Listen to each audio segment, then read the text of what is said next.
Grande, Señor, eres también, porque escuchas la oración de tu siervo, que humildemente pide que hoy seas glorificado y vengas a tomar posesión de la vida de todos los que aquí nos proclamamos tu pueblo santo. Te lo imploro, Padre, en el nombre que está sobre todo nombre, el de Jesús, el Cristo, Dios y hombre verdadero. Amén. Amén. Queridos hermanos, les invito a que en sus Biblias encuentren el capítulo de Hechos 17 y vamos a dar lectura del verso 16 al 34. Cuando lo encuentren, por favor, pónganse de pie.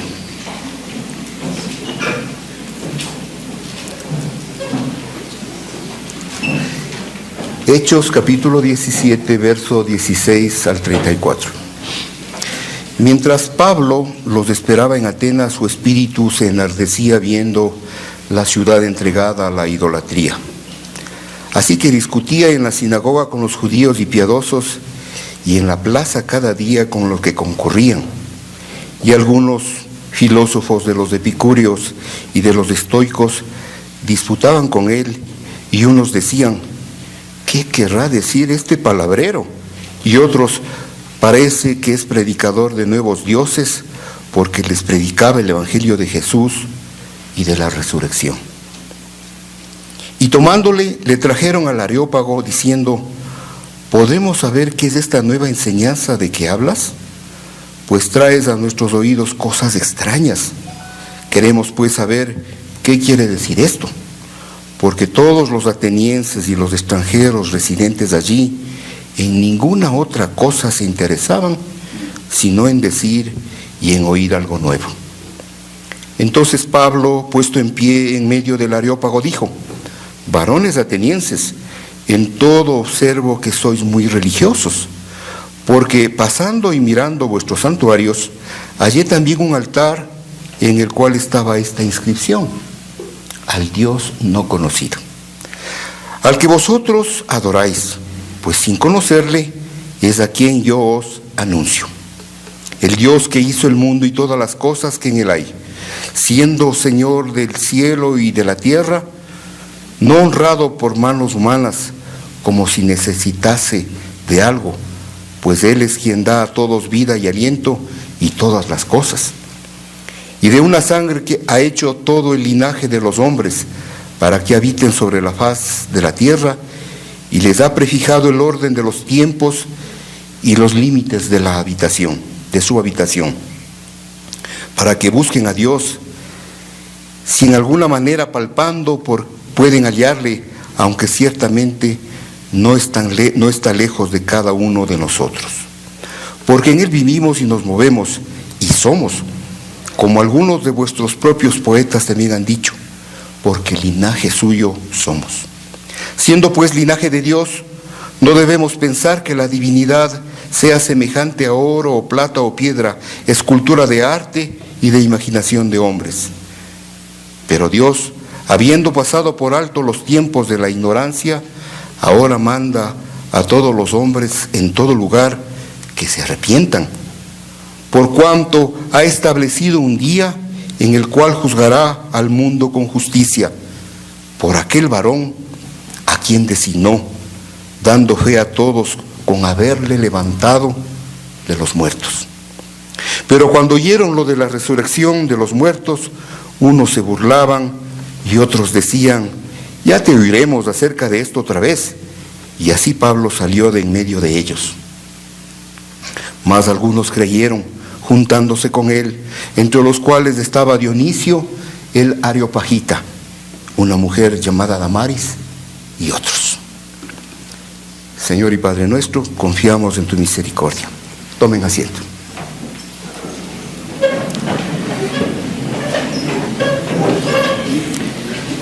Queridos hermanos, este es el tercero y último sermón evangelístico de Pablo, que es registrado en el libro de los Hechos por parte de Lucas. Y siendo pues un sermón tan claro como lo acabamos de escuchar, él mismo se explica y aborda los temas fundamentales de la revelación de Dios, del mensaje de la salvación en Cristo en la cruz, y rubricado todo ello con la resurrección expresada y manifiesta. Con la ayuda de Dios trataré de ilustrar para ustedes lo que este sermón significó para los oyentes originales y tratar de encontrar para nosotros alguna aplicación.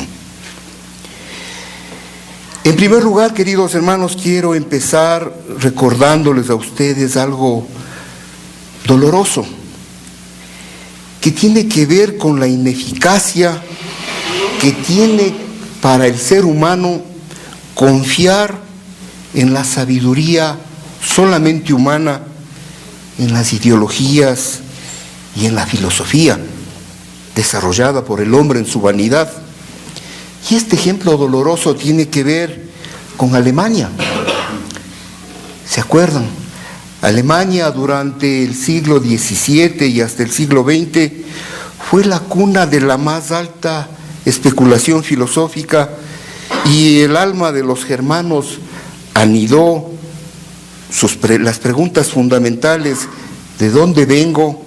¿Quién soy? ¿A dónde voy? Estas preguntas que están en la alforja misteriosa que la humanidad carga desde que salió por su pecado de la presencia de Dios, va haciendo que vayamos dando tumbos por estos vientos huracanados de la enfermedad, la soledad, la necesidad, el desamor, la muerte. Y van estos tumbos deshojando nuestras velas, las velas de este barco frágil, y nos dejan en la boca seca de la angustia. ¿Y por qué me pasa esto a mí? Efectivamente, Alemania tuvo en su cultura y en su seno a filósofos y personajes tan importantes como Johann Wolfgang Goethe, Immanuel Kant, Friedrich Schiller, otro Friedrich, el famoso Nietzsche, Arturo Schopenhauer, Ludwig Feuerbach, el de la ideología del materialismo, otro Friedrich y Engels, y un largo etcétera, en donde hay algún Sigmund por ahí, otro Karl también por allá. Y estos creyeron haber encontrado las respuestas a estas preguntas fundamentales de la existencia, y por supuesto propusieron unas formas de vida y también unas formas de muerte. El resultado que ellos pretendían era crear una sociedad no alienada, una sociedad tolerante y una sociedad en la que podían los alemanes sentirse libres frente a los avatares de la vida. Pero, oh paradoja, va pasando el tiempo y estos mismos alemanes, engalanados en su orgullo y en su vanidad, fueron sorprendidos por los horrores de 2 guerras mundiales. Günter Grass, en su famosa obra El tambor de hojalata, nos permite asistir a través de los ojos tristes de su personaje principal, Oscar, al canto del cisne de una sociedad que se desmorona y se autodestruye lentamente. Pregunto, ¿dónde quedó el humanismo, el racionalismo, el pacifismo, el positivismo, el materialismo, el idealismo, la filosofía de la naturaleza, el psicoanálisis? ¿De qué sirvieron cuando después el mundo vio horrorizado las crueldades del exterminio masivo en Auschwitz, en Treblinka? ¿Dónde quedó todo ese humanismo ante la ferocidad de las huestes alemanas que desolaban el gueto de Varsovia? Pero por supuesto sí, cantando las óperas y las arias de Wagner. Queridos hermanos, en el pasaje que nos cabe el privilegio de exponer hoy, Como dice Pablo en Corintios, la confianza en las filosofías humanas se derrumba cuando Dios deja de ser el centro y el motor del pensamiento humano. Pues Dios dice con el apóstol: destruiré la sabiduría de los sabios, desecharé el entendimiento de los entendidos. ¿Dónde está el sabio? ¿Dónde está el escriba? ¿Dónde está el disputador de este siglo?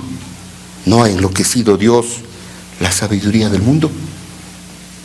Hermanos, a lo largo de los minutos que me restan, iremos viendo cómo Pablo trata con los filósofos en su propia cancha y cumple su misión evangelística con valor, con inteligencia, comprendiendo la cultura de aquellos a quienes va a confrontar, pero por supuesto sin hipotecar el mensaje central de la salvación.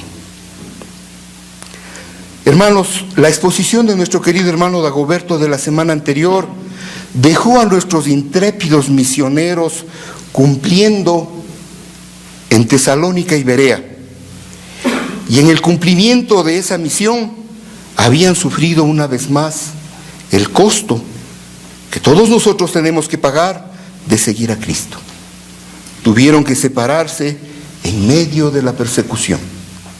Silas y Timoteo se quedaron y Pablo es trasladado a la famosa ciudad de Atenas. Ahí está ahora nuestro heraldo de la fe en Cristo, en Atenas, la ciudad por cuyas calles pedregosas alguna vez caminó Sócrates, Platón, Aristóteles, quizás el más importante filósofo de la antigüedad.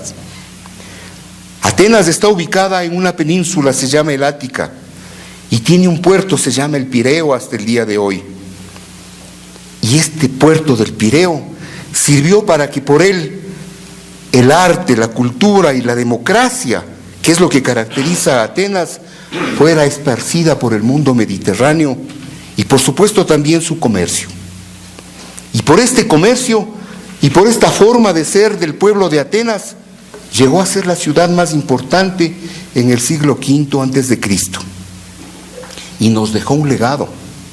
Atenas, indudablemente, con su pensamiento y su forma de ser, creó las bases para dos imperios: el imperio de Alejandro Magno y el imperio de Roma. Y por esa vía nos llega también a nosotros, que decimos formar parte de esta cultura occidental. Para cuando nuestro viajero solitario llega a Atenas, la ciudad había dejado de ser la potencia de siglos atrás.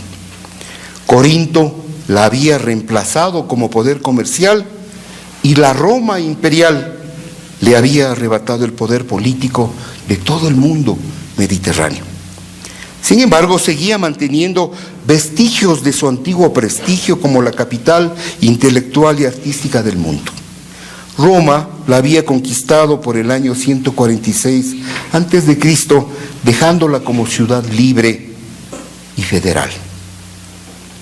Sus calles estaban atestadas de templos, de monumentos, de estatuas, y era la sede de las grandes escuelas de la filosofía. Y por lo tanto seguía atrayendo a los extranjeros de todas partes para este ambiente intelectual y lleno de discusión. Pablo no era un visitante de un centro cultural. Él era el evangelista, que enardecido por la idolatría imperante se presenta para confrontar a los filósofos atenienses y para poder llevarles el mensaje de Cristo a esas vidas enceguecidas por la idolatría y la confusión espiritual. Como era su costumbre, primero llevó el mensaje de salvación a los judíos en la sinagoga y a aquellos que ahí se congregaban, los griegos que habían escuchado el mensaje del Dios único. Luego lleva el mensaje, dice la Escritura, a la plaza pública. ¿Qué era la plaza pública? Pues la plaza pública era el mercado, era el lugar donde las personas iban a hacer las compras de sus alimentos y de otras cosas. Y ojo, alrededor de este mercado había edificaciones con pórticos. En esos pórticos se reunían los discursiadores filósofos y sus discípulos, y también los magistrados que impartían justicia. En ese medio, en el de ellos, se enfrenta con los epicúreos y con los estoicos. ¿Quiénes son estos epicúreos y quiénes son estos estoicos? Pues, hermanos y hermanas, son los dos extremos de una interpretación de lo que debe ser la vida humana. Una interpretación materialista, una interpretación alejada del concepto fundamental de Dios es el hacedor. Dios tiene un propósito para la vida de cada ser humano. Los epicúreos pensaban, por la esencia de su forma de pensar era de que el cuerpo y el alma concluían con la muerte. Por lo tanto, el sentido de la vida era evitar el sufrimiento y evitar el dolor. Su vida, entonces, para que tenga sentido, debía transformarse en una búsqueda incesante del placer, de la satisfacción. Placer y satisfacción, ¿qué son eso? Nieblas elusivas que se van de las manos cuando uno cree que las ha alcanzado. La forma más clara de decir el pensamiento de los epicúreos es: bebamos y comamos, que mañana moriremos. Los estoicos están en el otro extremo. Ellos pensaban que la vida con sentido y con virtud era la que se sujetaba al dominio propio, y que este dominio propio tenía como finalidad que el hombre sea indiferente al dolor, al sufrimiento, hasta que no sienta nada. Las ideas tanto de los estoicos como de los epicúreos no han podido realmente ser superadas hasta ahora. Las dos tendencias marcan la inutilidad del pensamiento humano cuando quiere explicar la maravilla, la congoja y también el misterio de lo que es la vida del ser humano. Tanto estoicos como epicúreos, queridos hermanos, vemos en la Escritura que reaccionan, estando en los dos extremos, al unísono, a dúo, en contra de la predicación de Pablo y a la autoridad que esta predicación tiene, fundada en la resurrección del Señor. No entienden, y al no entender, y eso nos pasa, recurren a la descalificación. Pablo es denostado como palabrero. Es decir, un charlatán que atrapa ideas de uno y otro lado para construir un discurso carente de contenido y de verdad. Estoicos como epicúreos serían haciendo una aproximación a lo que pasa ahora entre nosotros, la famosa academia. La academia, escuchamos en las noticias. Y esa academia no es otra cosa que ese cúmulo de orgullosos, de intelectuales vanidosos, subidos en su pseudo intelectualismo, que aferrados al racionalismo, que aferrados al humanismo, que aferrados a esos conceptos no bíblicos de la igualdad, de una igualdad supuesta sobre bases falsas, piensan que son los dueños de la verdad y se han apropiado los espacios de las universidades, de los colegios, de la opinión pública. Académicos que van renegando la evidencia que Dios tiene. La evidencia que Dios tiene. Regresemos a ver, hermanos, miren para allá, miren el árbol que crece.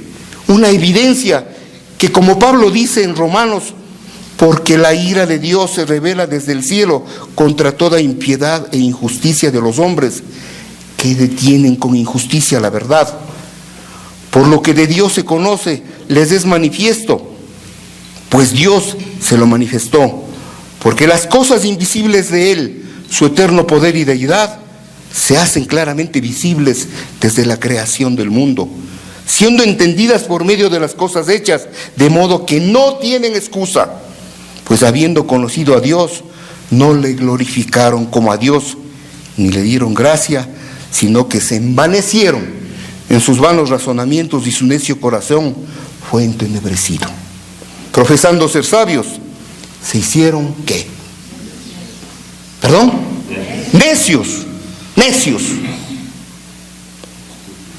Así también, queridos hermanos, el cristianismo militante, diario, que nosotros estamos llamados a autentificar bajo la bandera del Evangelio, que sirve para que podamos testificar, como decía la canción que hoy escuchamos, ese fuego interno que nos tiene y nos quema desde adentro y que nos hace hacer lo que estamos haciendo.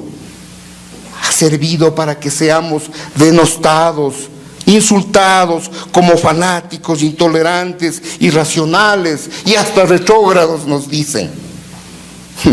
Sí, queridos hermanos, ese es uno de los costos de seguir a Cristo. La incomprensión del mundo, el que nos vean como el bicho raro, porque no nos sumamos a la corrupción, porque no conciliamos con la mentira, como bicho raro, ¿sí? Y gracias a Dios, porque si nos están viendo así, entonces, hermanos, es porque efectivamente estamos tras las huellas del Redentor. Luego dice el mensaje que tomaron a Pablo y lo llevaron al Areópago. ¿Qué es el Areópago? Pues era una colina que estaba ubicada cerca de la famosa Acrópolis y que obviamente miraba hacia la plaza o el mercado del que hablamos hace poco. También Areópago servía para designar con ese nombre al concilio o tribunal que ordinariamente se reunía allí para tratar los asuntos de la ciudad. Recordemos, Atenas era por lo tanto una ciudad libre y con derecho a tener su propio gobierno, de manera que cuando llevan a Pablo frente a este tribunal, en realidad no tenían autoridad para hacerlo, pero sin embargo, sí era intimidante. Este mismo tribunal fue el que condenó a muerte, bebiendo cicuta, a Sócrates. ¿Se acuerdan de Sócrates? Y ahora le vemos a Pablo solo, de pie, frente a un tribunal formado por los poderosos de la ciudad. Solo, enfrentando a los filósofos para dar cuenta de su mensaje. Pablo ya no está enfrentando a los judíos, con los cuales tenía una base común, el Antiguo Testamento. Está ahora frente a la crema innata de la intelectualidad del mundo de esa época, y para que ellos juzguen las enseñanzas que Pablo traía, para darle o no permiso de continuar exponiendo su doctrina. Estos importantes y poderosos van inmediatamente al grano, y vemos que en el verso 19 dice: podemos saber qué es esta nueva enseñanza de que hablas, pues traes a nuestros oídos cosas extrañas. Queremos pues saber qué quiere decir esto. Vimos por el texto, hermanos, que realmente no hay hostilidad, pero tampoco hay un sincero interés por el Evangelio. Es simplemente seguir la costumbre de enterarse de cada nueva idea que sirva para acrecentar el orgullo intelectual. ¿No le pasa lo mismo al pueblo de Dios? Obviamente en otra esfera. Tristemente vemos que muchos hermanos van anhelantes, corriendo atrás de esos cantos de sirena que le ofrecen la novedad de la nueva teoría para la exposición que lleve al crecimiento exponencial de la iglesia. Noveleros van atrás de los 7 pasos para ser lleno del Espíritu Santo.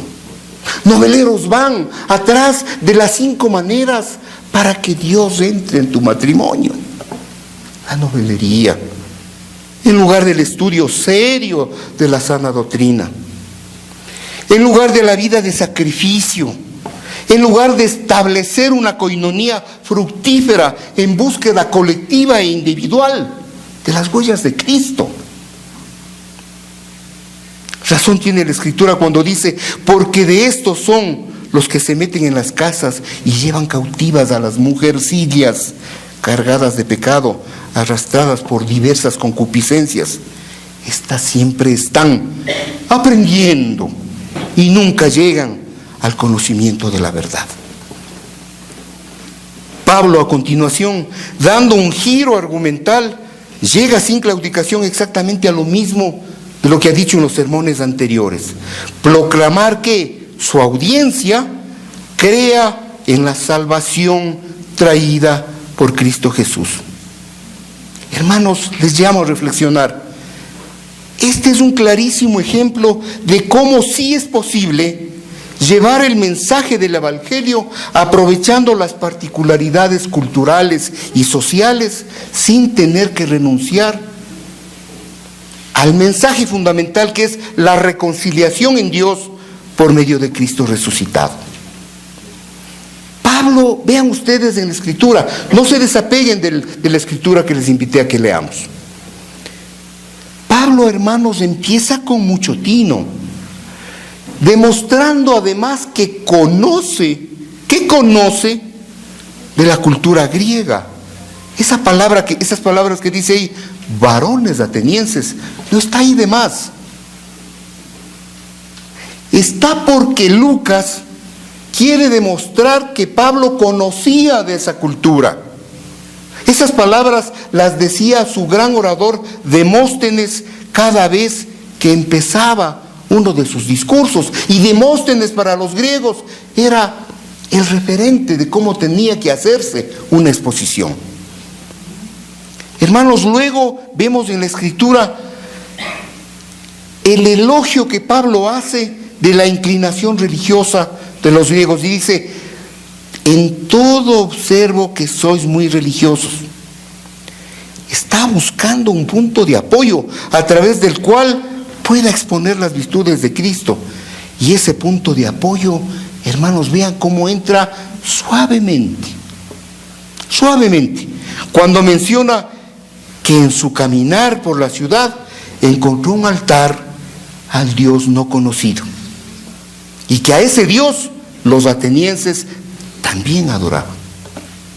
Magistral, ¿verdad? Yo me pregunto, ¿cómo es posible llegar a cumplir una misión evangelística con esta calidad?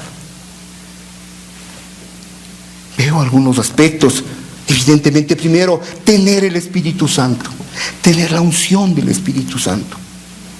Pero además tener el convencimiento y el conocimiento vivencial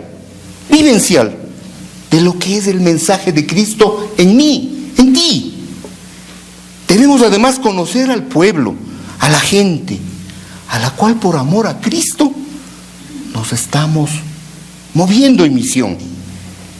Y 4, como dice Efesios, tomando el yelmo de la salvación y la espada del Espíritu, que es la palabra de Dios en todo momento. Hermanos, resumiendo, el discurso puede tener estas partes. Pablo expone a Dios como creador de las cosas y de los hombres, y debe y puede ser conocido. Los hombres no lo conocen y han adorado en el camino a estatuas de oro, plata, etc.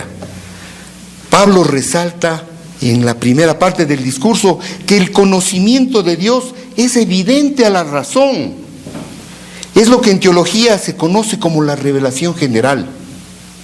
Citando una vez más los versos de Romanos: porque lo que de Dios se conoce les es manifiesto, pues Dios se lo manifestó.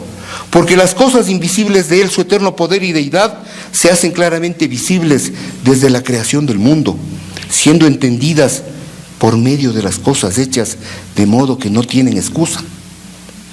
La segunda parte del discurso refuta la filosofía de los estoicos y epicúreos, llevándolos ahora a la revelación sobrenatural que está contenida en los versos 30 y 31 del pasaje que estamos exponiendo, que dice: pero Dios, habiendo pasado por alto los tiempos de esta ignorancia, ahora manda a todos los hombres en todo lugar que se arrepientan, por cuanto ha establecido un día en el cual juzgará al mundo con justicia, por aquel varón a quien designó, dando fe a todos con haberle levantado de los muertos.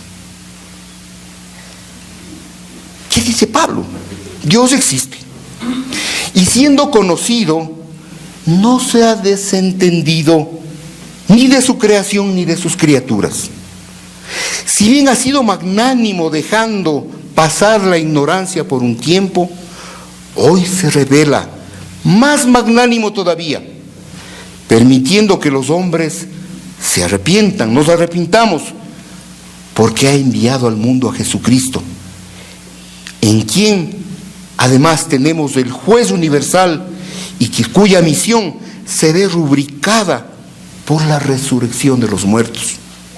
Hermanos y hermanas, la credibilidad del evangelio cristiano se fundamenta en una realidad histórica: Cristo resucitó. Entre estos dos postulados, regresando al texto, el conocimiento de Dios por medio de la revelación pura y la trascendencia y la importancia de la resurrección de Cristo, Pablo revela que Dios es el Señor de la historia, pues en su providencia ha dado a cada pueblo, a todo linaje humano, dice, su lugar en la tierra y su tiempo y sus límites y por supuesto sus glorias, glorias que son efímeras. Solo el reino de Dios es eterno. Pero Pablo llega a esta declaración moviéndoles del piso al orgullo de los griegos, porque dice: y de una sola sangre he hecho todo el linaje humano. Para los griegos había la humanidad dividida en dos partes: ellos, los griegos, y los otros eran los bárbaros. ¿Saben de dónde viene esta palabra bárbaro? El lenguaje de los griegos era el lenguaje intelectual, el lenguaje de los hombres, y los otros pueblos que vivían al lado decían que hablaban bar. Entonces de ahí viene el nombre bárbaros. Y esta división ¿no les recuerda también a la división y al prejuicio que los judíos hacían con los gentiles? Sí, hermanos, lamentablemente esa es la naturaleza pecaminosa del hombre. A esto vino justamente Cristo, a confirmar que el Señor nuestro, el Señor uno es, y que siendo el único Dios y Padre Creador, de una sola sangre hizo todas las razas y las nacionalidades. Las diferencias raciales para el cristiano de verdad son una aberración que marca una vez más las consecuencias del pecado. Para demostrar que somos un solo pueblo en Dios, Pablo recurre en los versos 28 y 29 a los poetas griegos, una forma más e inteligente de acercarse a sus interlocutores, esta vez aplicando lo que ahora se llama la empatía. Dice: porque en Él vivimos y nos movemos y somos, como algunos de vosotros, como algunos de vuestros propios poetas también han dicho, porque linaje suyo somos. Hermanos queridos, para explicar, Pablo está citando a dos poetas griegos. Cuando dice porque en Él vivimos y nos movemos y somos, está citando unos versos de un poeta que se llamaba Epiménides, que vivió, bueno, ustedes saben que el griego nunca ha sido mi fuerte, ¿no? Entonces, sabrán dispensarle. Epiménides. Este señor vivió en el siglo VI antes de Cristo. La segunda cita es muy importante, porque el linaje suyo somos. Esto corresponde a Arato de Soles. Este señor vivió en el siglo III antes de Cristo. Hermano, los dos pedazos que toma Pablo corresponden a poemas o loas dedicadas a Zeus. Pero Pablo no está insinuando cuando toma estos puntos que está de acuerdo con el contexto pagano. Al contrario, está usando estas frases como un complemento a la enseñanza cristiana.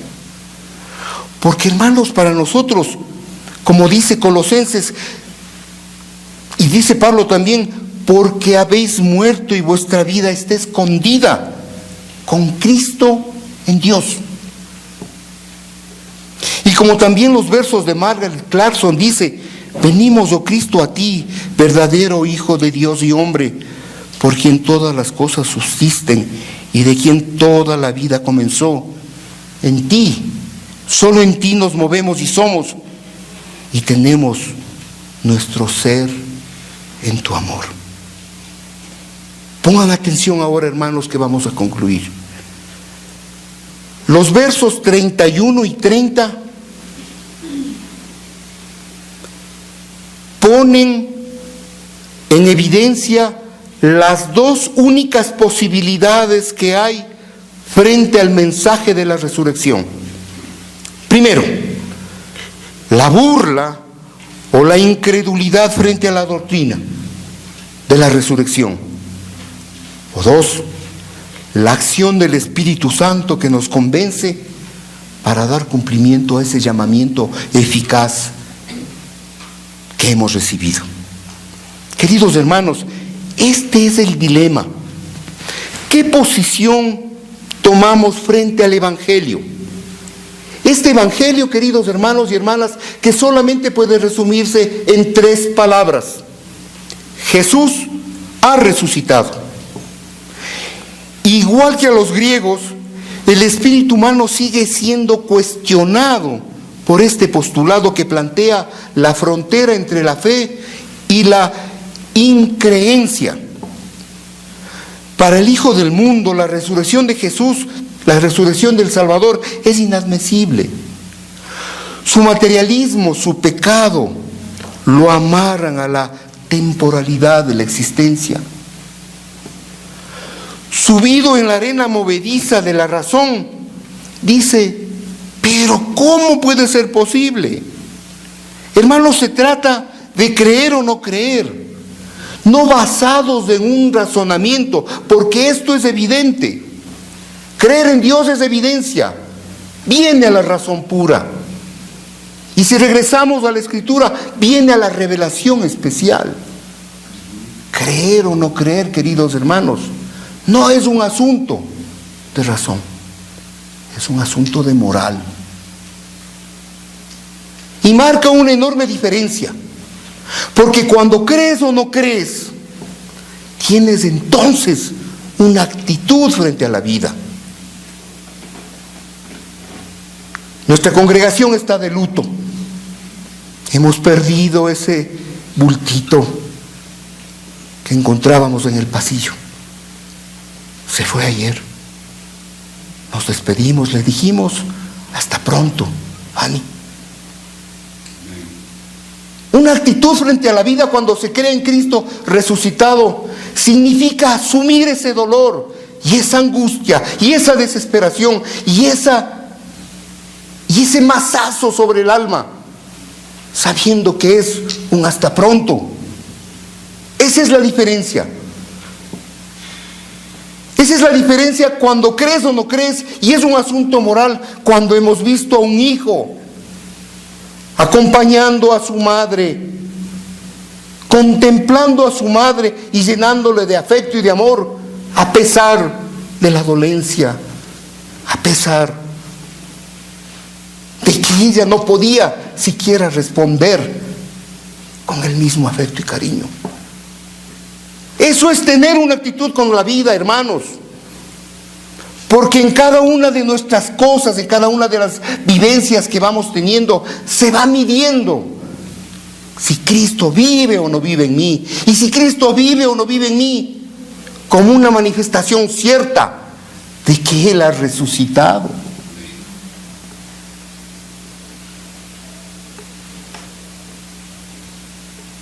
Hermanos, esta creencia o no creencia en Jesús resucitado es el coronamiento de la historia. Es la confirmación de que la salvación del hombre es una certeza. Una certeza de la cual estamos convencidos que marca el fin de la muerte, el fin del pecado y sus consecuencias. Hermano, hermana, es la confirmación de la vida. Y si usted todavía no conoce a Cristo y no ha venido con sus penas y su vida sin sentido a los pies de Cristo, ahora es el momento. Decía el pastor Dago ayer, la muerte nos espera. Esa es una certeza que puede llegarle al joven, al viejo, al hombre, a la mujer. ¿Cómo te vas a enfrentar? ¿Con cánticos de alegría como anoche? ¿O con angustia? ¿O con desazón porque no sé a dónde voy? Pues nosotros, los cristianos, sí sabemos a dónde vamos. Vamos a la patria celestial. Señor resucitado, que iluminas el mundo con los fulgores de tu cuerpo claro, con esa muerte que has trocado en vida y con ese sepulcro abandonado, porque no hay que buscar entre los muertos al que vivo ha muerto, al que vivo la muerte ha derrotado. Señor resucitado, que has abierto las puertas de la gloria y has trazado el camino que lleva a dicho término, únenos a tu gozo, Señor, y haznos los mensajeros de tu buena nueva por este mundo tan equivocado, tan ciego para ver tus maravillas y tan sordo a la voz de tus mandatos. Únenos a tu gozo, a quienes hoy a la muerte incorporados esperamos la gloria del resucitado. Amén.